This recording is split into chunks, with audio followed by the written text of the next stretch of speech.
Hello guys and welcome to volokinproject, your favorite YouTuber. Today I'm celebrating a very special milestone with another episode of phone throwbacks. And imagine for a second it's 2004. Facebook was created, 10 more countries joined the European Union, and the last episode of Friends was aired on TV. And meanwhile, Motorola released the iconic V3. But a little bit earlier on that year, they released their first quad-band smartphone, the MPx220, running Windows 2003. So without further ado, let's take a look.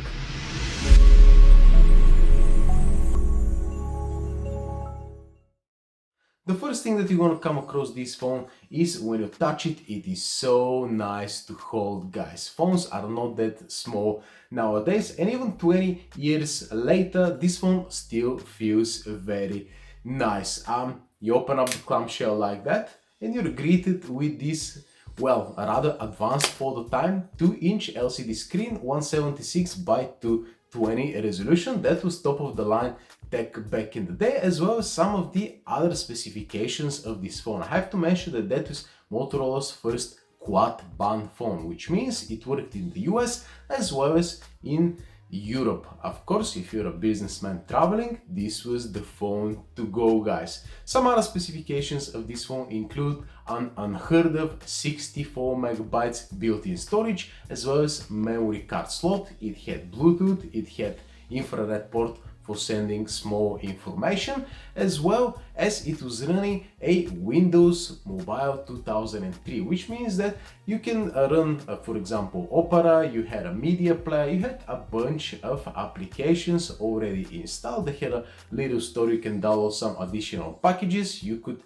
install SPP Mobile Shell, which was something amazing back in the day, essentially a custom launcher. And all of that was possible by a Texas Instrument 200 megahertz processor, guys, single core. Can you imagine pushing all of these features with this SoC nowadays? It's basically impossible. The phone had a absolutely groundbreaking 1.3 megapixel cameras, guys. At the time, Nokia had just VGA cameras on their 6630, and of course the N-Gage, which was released again in 2004. By the way, other iconic phones at the time, Sony Ericsson K700 and P910, Samsung E800 and D500 as well. Siemens were very solid with the S65 and M65. So the competition was fierce, but this phone could take 1.3 megapixel images. On paper that sounded fantastic back in the day.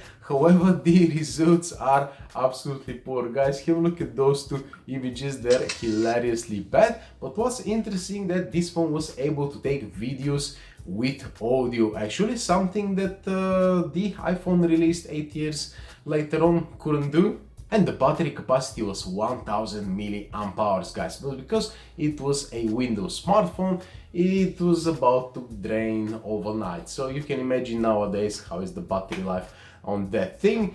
So yeah, that's pretty much it, guys. The Motorola MPx220. Personally, I don't have any emotional attachment to this phone, because it's not that it was too expensive back in the day. It was that not many people were using smartphones.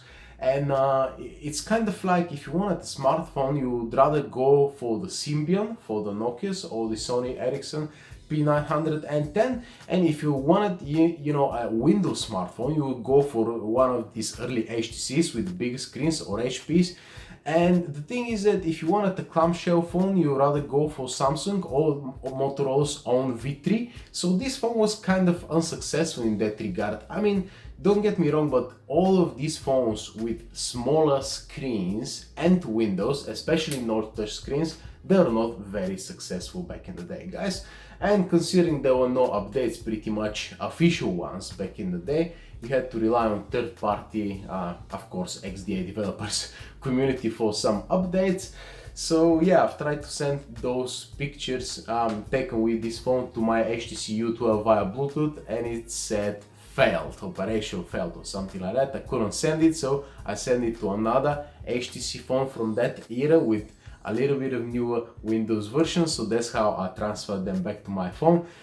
But yeah, I mean, it was unsuccessful, guys, but nevertheless it's very beautiful and I can really appreciate the design language of that and what they've done with this phone. Let me know in the comment section below, have you got this phone? Do you know somebody who had this phone back in the day, and what were their overall experience? I would love to hear.